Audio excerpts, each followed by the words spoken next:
When you look at what the Mets have done here this season, there was always reason to believe that they were going to be a playoff team. So forget that for a second. Then when you watch what they've done recently, losing that game on Sunday against Atlanta and watching the Phillies play the way that they have, there was reason to believe that the division was probably out of reach. And now, because the Mets have won the first 2 games from the Phillies, who they seem to own, at least for now, the confidence is back in full force. And you should be excited if you're a Met fan because they played pretty well here the last couple of days. However, it means nothing without a win tonight.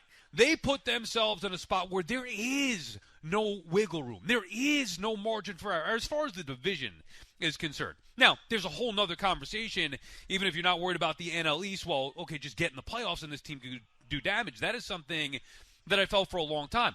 I was remaining positive and calm through the thick of the storm here where most people were jumping off the boat. So I've always believed that this was a playoff team. And yes, they've been inconsistent. They know it. You heard Nimmo say it last night. Everybody said it. They've been inconsistent. You don't know what to believe at times with this team. But they have responded. That's the important thing. Forget about the 2 wins against the Phillies as it pertains to the standings for a second. They've responded against a team that they were going to be measured up against. This was a measuring stick series. Not the games in the loss column that they're behind the Phillies. No, a measuring stick. Hey, how are they going to stack up against a team that has been better than they have throughout the course of the season? To a tune of 7 games better prior to these 2 games. And they did look the Phillies in the eye. And they did beat the Phillies, and they've done it in good ways where you come back in these games or blow leads and then come back again, showing some toughness, some fight, some resiliency. Those are the important things that you look for with this group. But don't get ahead of yourselves here, thinking that all of a sudden now everything can be forgotten in the past, which it should be. Nothing else that happened prior to today matters. It's about the final 30 games of the season.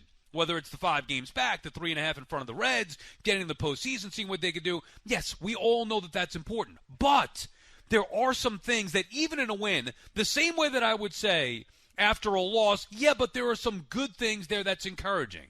Like the fact that you have, whoever may be over the midst of the losing streak. Yeah, but I still like the Mets back into the bullpen in the top of the order. Those are things that we were saying when they were losing to still have belief. But even with the win last night, there is reason for concern. 2 of their more integral pieces last night did not get the job done. That's a problem. Sean Minaya going 4 2/3 is a problem. Ryan Helsley not being able to get a clean inning when they desperately needed it, that's a problem. Right now, the Mets don't have an ace. Senga and Minaya have not pitched like that. That's an issue. All right, you love Noel McLean. Great. He's done it for 2 starts. So do you know that he's going to be that guy? So just relax. Yeah, enjoy the wins. Get pumped up. Go for the sweep tonight. Hey, if the Mets don't sweep the Phillies, then they're not going to be in the conversation for the division. So right now, yeah, everything's back on. Game back on. Go win the division. Sure, it seems like that. But all it takes is one little slip-up and a loss to the Phillies, and that's back off the table, and then it's about the postseason again, just getting there. Which we expect the Mets to do, but they've put themselves in a tough spot where they're going to have to fight tooth and nail to be able to get there. And now, if you spin it forward, not even just for these 30 games, but also in the postseason, without Minaya being a force, and they could say that he's working his way back up. How many starts are going to take here for Sean Minaya to work his way back up? The good news is that he could be a very effective pitcher. The bad news is that it's only for 3 or 4 innings. So now they have to figure out how to best utilize that. Also, they clearly need a new 8th inning guy. Helsley is not it. He can't be it. It's disappointing. It's shocking. You can't, this is not the time to be, well, we'll try it. Last night, I agreed with the decision from Mendoza to go out there and have Helsley start that 8th inning. There's no way you're bringing Rogers back out, even though it was a quick 7th inning. He's a 1-inning guy. Start him with a clean inning. Rogers going to get the job done more often than not. He did his job. The only debate to me was if you're going to have Diaz pitch the full 2 innings there. And it's something I thought about, and the reason why I would say no is because you have to win tonight as well. And if you pitch Diaz for 2 innings right out of the gate, then you know you're likely not going to have him available for the next game, which they need. They could 2 out of 3 against the Phillies in this series, not good enough. Mets have to sweep if you want to win the division. If you want to be taken seriously in the NL East, you got to sweep the Phillies. And I'm sure that's what they're thinking. They know it. The Phillies know it. We should know it. 2 out of 3, not good enough. Can't go back to a 6-game deficit and have another game off the board. It would take a miracle for the Mets to win the division in that case. However, if they do sweep, now it's not necessarily a miracle. Now it's okay. They've got a shot. Still going to be an uphill battle, but at least you'd be in the game. So anyway, you can't use Diaz right out of the gate for 2 innings and then take him off the table the next night. So you need your guy Helsley to go out there and do the job. And the one thing he couldn't do under any circumstance was give up that home run to Bader. Because otherwise he'd be out of the game after that. If Bader gets on, get out, you could go to Diaz right then and there for the 5-out save. And at least it was out of necessity. You tried it with Helsley, didn't work. Walk a guy, tough. The problem with Helsley is his fastball can't put people away. That's an issue. He can't put guys away. How many times are you going to watch it last night? 101 on the radar. Meanwhile, Diaz is throwing 98, and it looks like it's 120 blowing guys away. But Helsley's 101 on the radar. It's as straight as an arrow, and he can't put guys away. Fighting it off. Until they eventually walk or tattoo one, square one up. They hit it 9 miles. Harrison freaking Bader. Point is, Helsley cannot be the 8th inning guy. So even with the win last night, and I'm as excited as anybody else. I want to see this team win the division. You know that. Desperately. I thought that they would. I held out hope. Forget hope. That's the wrong word. I held out belief as long as I could. And where I really, truly stopped believing in the division was Sunday when they coughed that game up to the Braves, combined with the Phillies win, knowing that it was a 7-game deficit. I didn't believe. Of course, it was still possible, but I'd be lying to you if I said I believed they were going to win the division at that point. Because I knew what it would take. Minimum a sweep of the Phillies, and I did not think that was going to happen. And now that's there. That is possible. They've done a great job. But even with that win last night, there are some major, major concerns, like not having an 8th inning reliever or trying to figure out who that's going to be. If you were to ask me 5 days ago, I said, hey, maybe you call up Tong and have him come out of the bullpen and be that weapon. Well, clearly that's not going to be the case. They finally brought up Tong, but he's going to be a starter starting Friday night. Okay, it's good that he's up here. Better late than never, I guess. But he's not going to be that weapon out of the pen. So who the hell is going to be the 8th inning guy for this team? You can't have Diaz going 2 innings every time. Again, I'm thinking big picture. Big picture, talking postseason, trying to get there, and then, of course, in the postseason. Helsley is a major problem. So, yes, it's great to have the win, and the Mets offense has been great, but there were 2 bad signs last night, even in the win, that should have you concerned long-term, big picture. Final 30 games, and then, of course, in the postseason with Minaya and Helsley. I don't know how you could overcome that. They went and made a big trade, obviously multiple trades, to shore up that bullpen. And it's only going to work if those guys do their job. And Helsley, it's not that you're going to be perfect every single time. Rogers hasn't, but he's done his job. Helsley has been awful almost every time. And just when you thought maybe he could start to turn the corner after a clean inning the night before, he goes out there with a 2-run lead last night and gets beat yet again. So no longer can the Mets roll him out there and say, let's hope he gets a turnaround. Let's put him in a spot where, we're going to get the most out of him. They tried that. It didn't work. He's now got to be removed from that high-leverage situation. So do you push Rogers to the 8th inning? Do you keep Rogers in the 7th and then go with Raley as an 8th inning guy? Is it just matchup dependent? Either way, it is a problem for the Mets. I mean, David Stearns can talk about how, at this point in the season, it's about having our best players on the roster or best pitchers on the roster or best, 13, 14, whatever it may be. Okay, you want to have is Helsley one of those guys? Right now, the guy, he's an automatic run machine.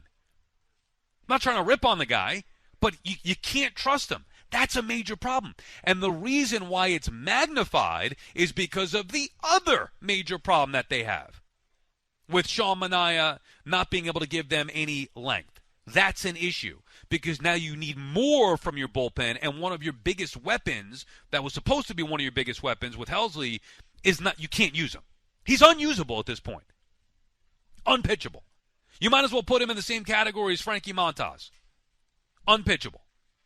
And that's a problem. So while it's great to be excited and it's nice to have everybody back on the Mets bandwagon, this wretched team. Those were the words that were being thrown out there with the New York Mets. And then just 2 wins against the Phillies. And by the way, it's not just the 2 wins against the Phillies. They did win 2 out of 3 in Atlanta. and should have won more. And even with their awful stretch, you could tell that they should have won more of those games that they coughed up and lost. The offense is not just getting going. The offense has been going since August. It's the pitching that has killed them, and that's still a problem. So don't let the results fool you. Yes, you should get excited about it. Yes, it is about the results down the stretch here. Obviously, they need to win these games. But don't let the results fool you. Those issues still remain. Senga cannot pitch without extra rest. And even when he does, he's still not effective. And Minaya is not effective beyond 4 innings. Those are how do you overcome that? How do the Mets overcome that? And the answer would be, well, they have a loaded bullpen, Sal. And I would say, you know what? You're right. That's the way to overcome it. Get to that bullpen early, especially in the postseason. But when you take out one of the key pieces in that bullpen, with Helsley not being effective, now you've got a problem. So they're trying to figure this out on the fly. 30 games to go, fighting for their division lives tonight, because a loss would officially bury them in the division. A win keeps hope alive. Still 4 back with 29 to go is not ideal, but you take it. They're not going to win. They're going to go 25-4 over these next, final 29 games after tonight, even if they won. And it may take that. For whatever reason, think about it this way. As it pertains to the division, the Mets have dominated the Phillies, right? Just losing 2 out of 3 in Philadelphia. Other than that, they swept them early on. You could go back to last year if you want in the postseason, although they're different teams. So I don't know the relevance there necessarily, other than maybe it's just in the Phillies' head when they come play the Mets. And now the first 2 here, and it's not just the biggest games for the Mets, it's also the biggest games in the Phillies season. But think about how bad this is, that the Mets can dominate the Phillies head-to-head and still be significantly worse in the NL East. The Mets have owned the Phillies, but yet they're 5 games back still at this point. So what happens when the Phillies go away? The Mets get back to their normal schedule, and the Phillies get back to their normal schedule. We are live here from the Salt Shack with Surfside. It's a fun day here. My home on Long Island. It's nice to be back. It's a great atmosphere, great event. It's very early in the morning, obviously. We'll get things started with the volleyball fields here. The volleyball court not looking good with the beach underwater, but this is a great setup. Fun to be out here. Enjoy a summer, I was going to say summer Saturday. It's not even, I'm on vacation. This is the middle of my vacation here. It's Wednesday afternoon, and we're having fun. Looking forward to having some Surfsides here in the midst of this huge Phillies-Mets series, of course. But we're live here from the Salt Shack. Come down if you're around the area. If you're not, give us a call, 888-808-1019. It's a bigger issue than just the results of the games last night for the Mets. They should not be 5 or 7 games worse than the Phillies, obviously, which they were coming in, and now 5 after winning the first 2. That's how poorly the Mets have played. They put themselves in this hole where there is no margin for error. The first 2 games of the series mean nothing without a sweep. Sweep the Phillies, and then we could talk. And even then from there are some issues with this ball club that you have to have concerns about. Now, I'll still take my chances, get to the postseason. Hey, it's not just anybody can win once you get to the playoffs. It's that the Mets legitimately have pieces that you should believe in. Lindor, Soto, Alonso, Diaz, Rogers. They do have pieces that you can believe in.